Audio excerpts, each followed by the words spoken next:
O senador Paim disse que caminhando que se aprende a caminhar. Lembrando, se não me engano, Ortega y Gasset. E eu gostaria aqui de lembrar de uma outra personalidade muito importante, esse da história do nosso país, o grande líder parlamentarista Raul Pila, que dizia que é em se votando que se aprende a votar. São duas expressões que bem representam o momento que nós estamos vivendo. E sobre esse momento, eu gostaria de dizer ao senador Jorge Viana que no pronunciamento que ele fez na semana passada, ou no início mesmo dessa semana, ele alertou sobre a nossa responsabilidade no cumprimento do dever parlamentar. Eu acho que o seu alerta foi ouvido por todos nós. E o resultado foi aquela memorável sessão de ontem, em que tivemos oportunidade de votar projetos de extrema importância para o nosso país. Portanto, eu desejo atribuir aquela nossa vontade de trabalhar ao alerta que Vossa Excelência, senador Jorge Viana, fez a todos nós. Que fique registrado, portanto, os meus aplausos, o meu reconhecimento pela dedicação e pela forma vibrante e insistente que Vossa Excelência teve ao nos chamar ao trabalho, que é nosso dever, e que, aliás, nós estamos praticando. Eu estou aqui há praticamente 6 meses nesta casa e vejo que o Senado da República tem cumprido o seu dever.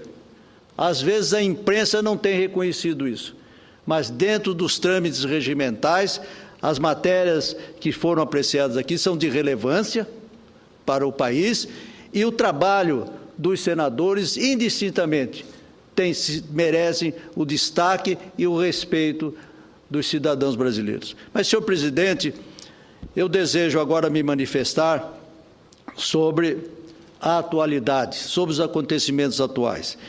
Inicialmente, quero deixar registrado na abertura do meu pronunciamento uma frase do jornalista Fernando Gabeira, dita no último domingo, durante uma entrevista no programa do Canal Livre da Bandeirantes, do cronista e político Boris Casoy, com o ex-presidente Fernando Henrique Cardoso. A frase de Gabeira sintetiza de maneira brilhante o momento em que o Brasil está vivendo. Ele disse, aspas, o desencanto com o país transformou-se no deslumbramento do encanto das ruas. Repito, o desencanto com o país transformou-se no deslumbramento do encanto das ruas. Acho que aí está expresso todo o nosso sentimento, nesta hora em que se exigem reflexões profundas de todos os homens públicos sérios do Brasil. As manifestações nas ruas e praças continuam a nos alertar. A voz altissonante do povo tem dado cada vez mais eloquentes demonstrações da altitude dos seus propósitos e de sua força. A derrubada da PEC 37 comprovou isso. De minha parte, senhoras e senhores senadores, nunca tive dúvidas de que a proposta que limitava o poder de investigação do Ministério Público fosse rejeitada pela Câmara dos Deputados, e isso aconteceu.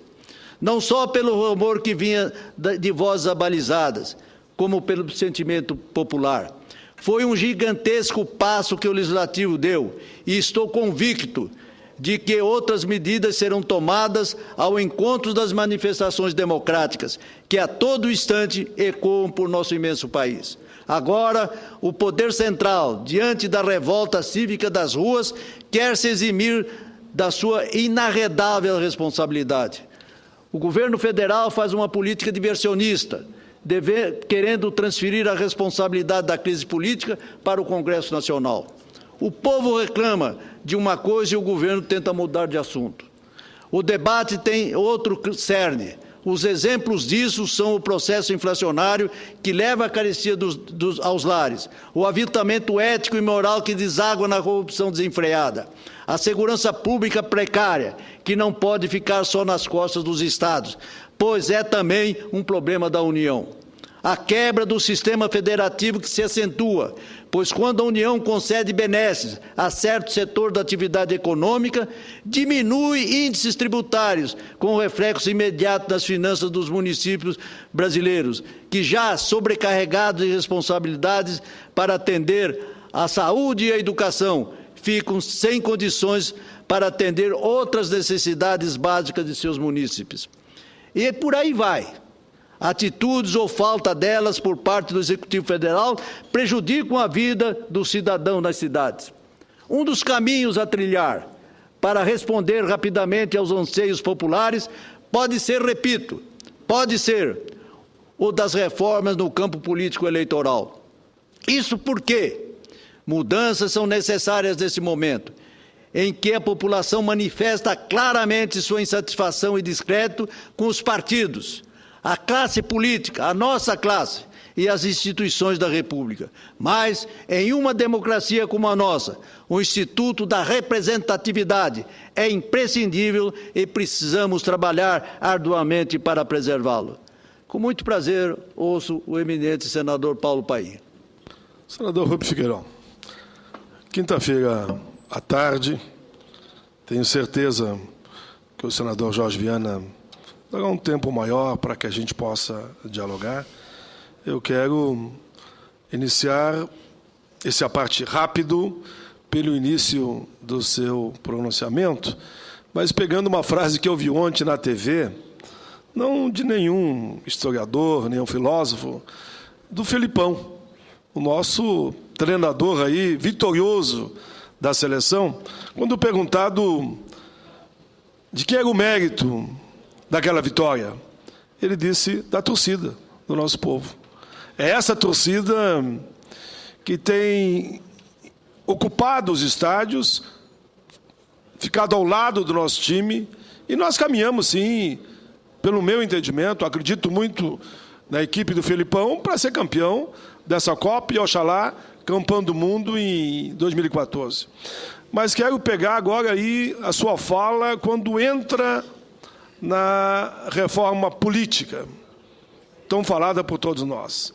Eu concordo com Vossa Excelência, é fundamental sim a reforma política, mas não dá para vender ideia para a população que a reforma política é a saída de todos os males. Não é, não é. Ela é importante, tem que acontecer democraticamente, sem nenhum atropelo, numa discussão clara e transparente, com a participação da sociedade. Se essa moçada continuar nas ruas como estão hoje, eu não tenho dúvida que a reforma política terá outra cara do que ela teria antes das mobilizações. Se nós fizermos a reforma política ouvindo as ruas, nós avançaremos, sim, para a valorização da representação da sociedade nas estruturas, seja do Parlamento ou do Executivo. Mas quero também dizer, quando eu falo isso ao presidente, que tem que estar vinculado, sim, e as ruas estão dizendo isso, mais investimento na educação, mais investimento na saúde, mais investimento na segurança. E as grandes propostas que estão vindo de forma natural, como a gente falou dos caminhos, das estradas, dos caminhos, dos campos, das construções, eu diria de todas as partes mais distantes do nosso país. Por exemplo, esse povo aí quer que a gente não vote mais secretamente. Eu estou vendo agora as últimas manifestações, são faixas enormes nesse sentido, pelo fim do voto secreto. Estou vendo faixas enormes, e que bom, porque até um tempo atrás, alguns falavam, porque não é só um, que às vezes um puxa para si, alguns falavam sozinhos, num grupo pequeno, né, do fim do fator previdenciário, que machuca tanto, principalmente o cidadão, no momento que ele mais precisa, na época em que vai se aposentar. Então eu vejo com alegria o seu pronunciamento, um pronunciamento que vai na linha natural de um parlamentar de oposição, mas tendo posição. Não ser contra a reforma política e apontando que mais outros caminhos temos a perseguir, principalmente nessas três searas: educação, saúde e segurança. Parabéns a Vossa Excelência. Muito grato, senador Paulo Paim, pelas palavras que Vossa Excelência, em a parte, acaba de me oferecer. Realmente, o seu pensamento está no raciocínio que vou expor no meu discurso. O que eu entendo, senador Paim, é de que essas manifestações de rua, o clamor de brasilidade daqueles que estavam no estádio, cantando o hino nacional, sem dúvida nenhuma, é um chamamento a todos nós, para que nós pensemos no nosso país. Não importam as siglas, lá nos estádios como nas ruas. O que se pensa, o que se sente, é um sentimento de nacionalidade. E eu acho que o Congresso Nacional não está fugindo desse seu dever. Agora, nós estamos demonstrando, pelas atitudes que temos tomado, que realmente nós vamos ao encontro desse clamor.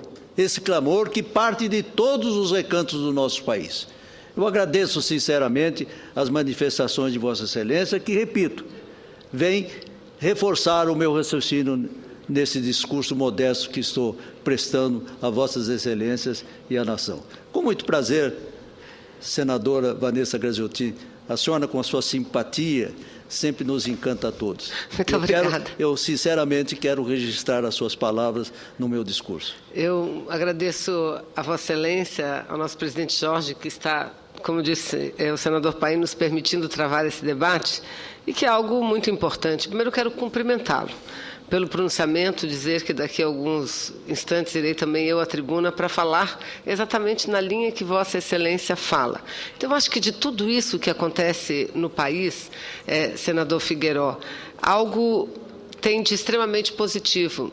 É que nós estamos falando a mesma linguagem. Precisamos entender o que se passa nas ruas, entender as reivindicações do povo e sobre elas trabalharmos. Então, como Vossa Excelência também, sei que não é a chave para todos os problemas, mas a reforma política é mais do que necessária, se faz urgente. O povo diz isso na rua, precisamos oxigenar a política brasileira. Então, cumprimento Vossa Excelência, porque sei que quando sobe à tribuna para fazer pronunciamento, Vossa Excelência estuda, Vossa Excelência pesquisa e o faz com muita segurança. Então, parabéns pelo pronunciamento, é esse tipo de atitude que ajuda muito o Brasil, senador. Muito obrigado, senadora Vanessa Graziotin. Eu sabia que o discurso, a parte de Vossa Excelência, seria um estímulo maior ao meu trabalho nesta casa. Eu, conforme disse, estou aqui há poucos meses, mas eu estou sinceramente reconhecido ao trabalho dos senadores titulares. Vossas Excelências têm prestado um relevante serviço à nação. Eu, quando voltar ao meu trabalho normal, quando concluir o meu período aqui, eu estarei sempre presente. A figura como de Vossa Excelência, do senador Paim, do senador Jorge Viana e de outros tantos senadores que abrilhantam esta casa e que estão servindo a Casa Pública. Minhas homenagens à senhora. Não a esquecerei jamais da sua simpatia e das suas palavras. Mas, senhor presidente, me permita. Eu continuo, senhor presidente, senhoras e senhores senadores. Cogitou-se na criação de uma Assembleia Constituinte exclusiva para a reforma política, mas para muitos a sugestão é uma questão derrogada para as calendas, diante do recuo da senhora presidente. Para outros, no entanto, a ideia poderá voltar, eis que até respeitados constitucionalistas afirmam que a proposta tem respaldo em nossa Carta Magna, respeitadas algumas condicionantes. Fala-se em plebiscito, fala-se em referendo, todas com assento permitido na Constituição Cidadã. Há vozes com imensas credenciais de experiência pública e capacidade intelectual, como a do ex-presidente Fernando Henrique Cardoso. Em recentíssima manifestação, ele disse ser favorável ao princípio do referendo, ao contrário da presidente Dilma Rousseff, que sugeriu a convocação de um plebiscito. Fernando Henrique sustenta que plebiscito, ou seja, a consulta prévia à população sobre as medidas públicas a tomar, tem constituído o escuso objetivo de cercear a intenção democrática do povo é um gesto demagógico de anestesiar a classe política, sobretudo quando analisamos a experiência que vem dos países latino-americanos, como a Venezuela, o caso mais alarmante. Prefere Fernando Henrique Cardoso o Instituto do Referendo, ou seja, o Congresso votaria uma série de medidas como a reforma eleitoral, reforma da lei orgânica dos partidos, dentre outras proposições no sentido de aperfeiçoar as instituições. Após amplo debate, as propostas seriam levadas à aprovação ou rejeição por meio do voto do eleitorado. Eu, pessoalmente, até porque não fui ouvido pelo meu partido, talvez porque prematura ainda é a tal consulta, sou francamente favorável à ideia do presidente Fernando Henrique. É claro que a reforma política não soluciona os múltiplos reclamos do povo. Hoje, nas ruas, pleiteando o fim da corrupção, a mobilidade urbana, sobretudo nas metrópoles, mais recursos à educação e à saúde, melhoria na segurança pública, menos impostos, mais eficiência na administração, derrubando as muralhas da burocracia, presteza nas decisões judiciais por meio de reformas profundas na ação processual do judiciário, etc. Tudo isso, evidentemente, só pode ser atingido com a regulação do sistema político do Estado. E o caminho para ele entendo ser a reforma política. É evidente que no bojo dela deveria ser considerado a reforma do sistema de governo. Não seria oportuno, pergunto a Vossas Excelências, a análise do regime parlamentarista? Já vivenciamos algumas crises em nossa experiência mais do que secular do presidencialismo. Talvez seja a hora de mudar. No parlamentarismo, a responsabilidade seria posta à prova e o governo teria que se sujeitar a uma moção de sustentação ou não de seus atos, a chamada moção de confiança. E isso sem risco para as instituições, como tem ocorrido, repito, no regime presidencialista.